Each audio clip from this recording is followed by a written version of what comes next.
सारा मंदिर पहुंची और भीड़ का फायदा उठाकर पीछे के दरवाजे से भाग निकली। वो पागलों की तरह सड़क पर दौड़ रही थी, उसकी आंखों में सिर्फ आजादी का सपना था। तभी सामने से एक तेज रफ्तार ट्रक आया। सारा ने संभलने की कोशिश की, लेकिन उसका पैर साड़ी में उलझ गया और वो सीधे ट्रक के नीचे आ गई। सिद्धार्थ को जब फोन आया तो उसके हाथ से फोन गिर गया। वो बदहवास होकर अस्पताल पहुंचा। सारा ऑपरेशन थिएटर में थी। उसकी हालत इतनी नाजुक थी कि डॉक्टर ने कह दिया था बचने की उम्मीद बहुत कम है, दुआ कीजिए। सिद्धार्थ, जो कभी किसी के आगे झुकता नहीं था, वो अस्पताल के छोटे से मंदिर के सामने जाकर घुटनों के बल गिर पड़ा। उसकी आंखों से पहली बार बेइंतहा आंसू बह रहे थे। क्यों क्यों किया तूने ऐसा? वो चीख पड़ा। उसे वो हर पल याद आया जब उसने सारा को डराया था, जब उसने उसकी कलाई मरोड़ी थी, जब उसने उसे जबरदस्ती की थी। उसे उस बाइट का निशान याद आया जो उसने सारा की गर्दन पर छोड़ा था। मैंने उसे प्यार के नाम पर सिर्फ जख्म दिए हैं। वो खुद को धिक्कारने लगा। उसे अपनी हर क्रूरता पर गुस्सा आ रहा था। वो भगवान के सामने गिड़गिड़ाया, उसकी सांसें मत छीनना, बदले में मेरी जान ले ले, पर उसे बचा ले। वे बेकसूर थी। सारा दर्द मेरा था, उसे सजा क्यों मिले? उस रात सिद्धार्थ ने जाना कि सारा उसके लिए सिर्फ बदले की किश्त नहीं थी, वो उसके जीने की एकमात्र वजह बन चुकी थी। हफ्तों के इलाज के बाद सारा को होश तो आ गया, लेकिन वो सारा नहीं थी। एक्सीडेंट की वजह से उसकी रीढ़ की हड्डी और पैरों में गहरी चोट थी। वो होश में तो थी, देख सकती थी, सुन सकती थी, लेकिन वो खुद से हिल भी नहीं सकती थी। जब उसे हवेली लाया गया तो एक जिंदा लाश की तरह बेड पर पड़ी थी। वो खुद पानी का ग्लास भी नहीं उठा सकती थी। सिद्धार्थ ने अपना पूरा साम्राज्य, अपना गुस्सा, अपना बदला, सब कुछ छोड़ दिया। वो दिन रात सारा के पास रहता, वही उसे चम्मच से खाना खिलाता, वही उसे गोद में उठाकर नहलाने ले जाता। एक दिन जब सिद्धार्थ सारा के उलझे हुए बालों को बड़े प्यार से सुलझा रहा था, सारा की आंखों से एक आंसू निकलकर सिद्धार्थ के हाथ पर गिरा। वो बोल नहीं पा रही थी, लेकिन उसकी आंखों में वही पुरानी बेबसी थी। मुझे माफ कर दो सारा, सिद्धार्थ ने उसके कांपते हाथों को चूमते हुए कहा। उसकी आवाज में अब वो डेविल नहीं, बल्कि एक टूटा हुआ आशिक था। तुमने भागने की कोशिश की क्योंकि मैंने तुम्हें डराया था। अब मैं तुम्हें कहीं नहीं जाने दूंगा, लेकिन अब मैं तुम्हारा कैदी हूं, तुम मेरी नहीं। सिद्धार्थ सारा की हर जरूरत का ख्याल रखता। जब वो रात को दर्द से कराती तो सिद्धार्थ उसे अपनी बाहों में भर कर पूरी रात जागता रहता। वो असहज कर देने वाली जो नज़दीकियां पहले उन्हें डराती थीं, अब सारा की ज़रूरत बन चुकी थी। वो सिद्धार्थ की गोद में अपना सर रखती, क्योंकि वही अब उसका एक लौता सहारा था। सिद्धार्थ ने सारा के पैर सहलाते हुए कहा, एक दिन तुम फिर से चलोगी सारा, और उस दिन अगर तुम मुझे छोड़कर जाना चाहोगी तो मैं खुद तुम्हें दरवाजे तक छोड़ कर आऊँगा, पर तब तक मुझे करने दो। हवेली के उस आलीशान कमरे में अब सन्नाटा नहीं, बल्कि एक भारी बोझ था। सारा बेड पर लेटी हुई छत को निहारती रहती। वो लड़की जो तितली की तरह उड़ना चाहती थी, आज एक टूटे हुए पंख वाली चिड़िया बन गई थी। सिद्धार्थ ने कमरे का पूरा नज़ारा बदल दिया था। कमरे में हर वक्त हल्की खुशबू वाली मोमबत्तियां जलती और सारा की पसंद के धीमे गाने बजते।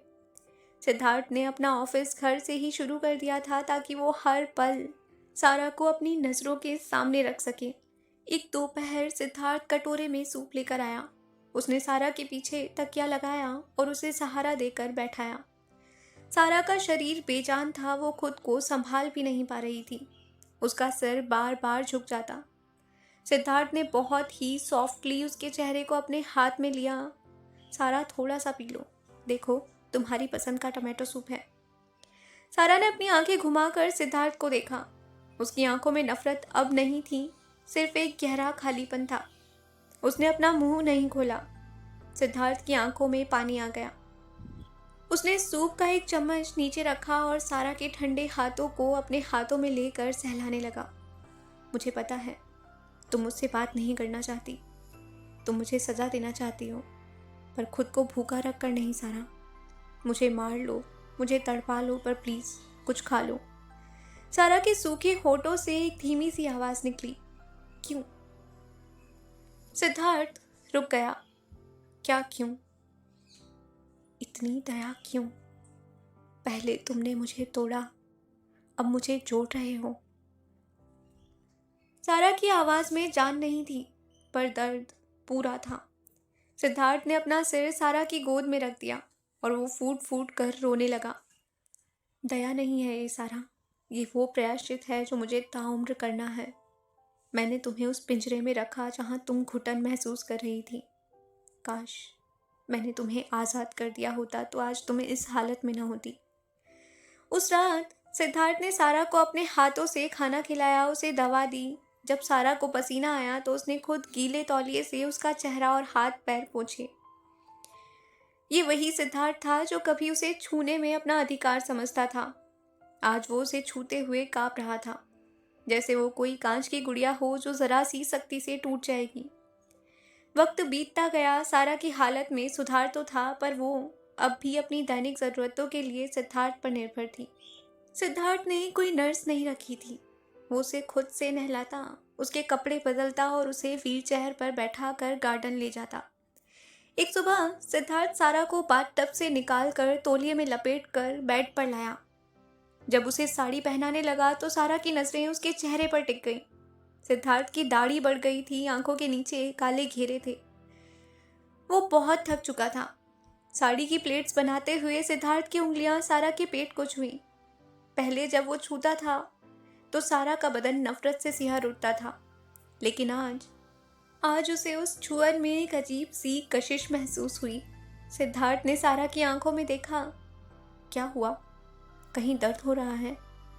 सारा ने धीरे से अपना हाथ उठाया और ये उसकी पहली कोशिश थी। उसने सिद्धार्थ के गाल पर हाथ रखा और उसके बड़े हुए बालों को छुआ। सिद्धार्थ पत्थर सा जम गया। उसे यकीन नहीं हुआ कि सारा ने खुद उसे छुआ है। तुम कितनी रातों से नहीं सोए? सारा ने पूछा। सिद्धार्थ ने उसके हाथ को पकड़कर अपने गाल से दबा लिया और अपनी आंखें बंद कर ली। जब तक तुम्हारी सांसें नॉर्मल नहीं होती मुझे नींद नहीं आती सारा। मुझे डर लगता है कहीं मैं सो गया और तुम। उसने अपनी बात अधूरी छोड़ दी। उस रात सारा को एहसास हुआ कि सिद्धार्थ बदल चुका है। वो अब वो भेड़िया नहीं था जो उसका शिकार करना चाहता था। वो तो अब एक ऐसा रक्षक बन गया था जो खुद मिटकर भी उसे बचाना चाहता था। लेकिन इस शांति के पीछे एक तूफान छिपा था, विराज, जिसे खन्ना ने पूरी तरह से भड़का दिया था। वो अब सिद्धार्थ के इस बदले हुए रूप का फायदा उठाना चाहता था। उसे लगा कि सिद्धार्थ तो सारा के लिए पागल हो चुका है। यही वो समय है जब उसका साम्राज्य हथियाया जा सकता है। एक रात जब सिद्धार्थ सारा को सुलाकर नीचे दवाइयां लेने गया, विराज हाथ में गन लिए खड़ा था। भैया, बहुत हो गया सेवा का नाटक। अब गति छोड़िए और अपनी इस लाचार दुल्हन के साथ कहीं दूर चले जाइए। विराज की आवाज में जहर था। सिद्धार्थ ने ठंडी मुस्कान दी। तुझे क्या लगा विराज? मैं सारा की सेवा कर रहा हूं तो अपनी ताकत भूल गया? तभी ऊपर के कमरे से सारा के गिरने की आवाज आई। सिद्धार्थ का दिल बैठ गया। वो विराज की परवाह किए बिना ऊपर की तरफ भागा। विराज ने पीछे से फायर किया और गोली सिद्धार्थ के उसी कंधे पर जा लगी जहां पहले से घाव था। सिद्धार्थ लड़खड़ाया पर रुका नहीं। वो कमरे में पहुंचा तो देखा कि सारा फर्श पर पड़ी थी। वो बेड से उठने की कोशिश में गिर गई थी। विराज पीछे से कमरे में आया और गन सारा के माथे पर टिका दी। भैया, अगर आप अब भी नहीं रुके तो इसकी बची खुची जिंदगी भी मैं यहीं खत्म कर दूंगा। सिद्धार्थ के कंधे से खून बह रहा था, पर उसकी आंखों में वही पुरानी क्रूरता वापस आ गई थी। विराज, सारा को छोड़ दे। तुझे जो चाहिए ले ले, बस इसे हाथ मत लगाना। सारा ने पहली बार सिद्धार्थ की आंखों में खुद के लिए वो पागलपन देखा। वो चिल्लाई, सिद्धार्थ, मत सुनो इसकी बात, ये तुम्हें मार देगा। सिद्धार्थ ने अपनी गन निकाली, लेकिन उसने विराज पर नहीं तानी। उसने गन नीचे रख दी। विराज, तू मेरा भाई है। तुझे खून चाहिए ले ले, पर सारा को आंच नहीं आनी चाहिए। कमरे में सन्नाटा इतना गहरा था कि सिद्धार्थ के कंधे से टपकते खून की आवाज भी सुनाई दे रही थी। विराज का हाथ गन पर कांप रहा था। लेकिन उसकी आंखों में सत्ता का लालच और खन्ना का भरा हुआ जहर था। भैया, आप इसके लिए अपनी जान दे देंगे, उस लड़की के लिए जिसने आपसे हमेशा नफरत की, विराज चिल्लाया। सिद्धार्थ ने एक कदम आगे बढ़ाया और उसका चेहरा सफेद पड़ चुका था, लेकिन नजरें पत्थर की तरह सख्त थी। नफरत उसने नहीं, मैंने की थी विराज। इसने तो सिर्फ उस नफरत को सहा है। आज अगर इसे कुछ हुआ तो तू मुझे नहीं, अपनी मौत को दावत देगा। विराज ने ट्रिगर दबाने की कोशिश की, लेकिन तभी सारा ने फर्श पर पड़े अपनी पूरी ताकत जुटाई। उसने पास पड़े एक भारी गुलदस्ते को अपने बेजान हाथों से धक्का दिया। वो गुलदस्ता विराज के पैर से टकराया और उसका निशाना चूक गया। गोली सिद्धार्थ के पेट के पास से निकल गई। सिद्धार्थ ने झपट कर विराज की कलाई पकड़ी और उसे दीवार से मारा, लेकिन खून ज्यादा बह जाने के कारण सिद्धार्थ की पकड़ ढीली पड़ गई। वो घुटनों के बल सारा के पास गिर पड़ा। विराज फिर से खड़ा हुआ। अब आप दोनों साथ में मरेंगे। विराज ने जैसे ही गन तानी, सारा के अंदर एक अजीब सी बिजली दौड़ गई। अपने पति को मौत के मुंह में देखकर वो औरत जो हफ्तों से हिल नहीं पा रही थी, चीखते हुए अपने हाथों के बल घसीट कर सिद्धार्थ के आगे आ गई। नहीं, सारा की आवाज पूरी हवेली में गूंज गई।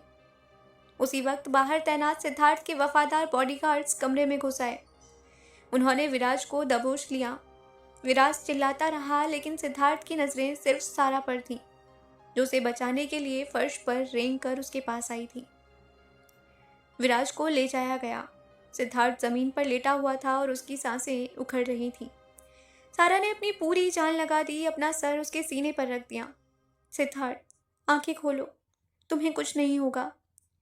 सारा जोर जोर से रोने लगी। उसके आंसू सिद्धार्थ के जख्मों पर गिर रहे थे। सिद्धार्थ ने बमुश्किल अपने हाथ उठाए और उसका चेहरा छुआ।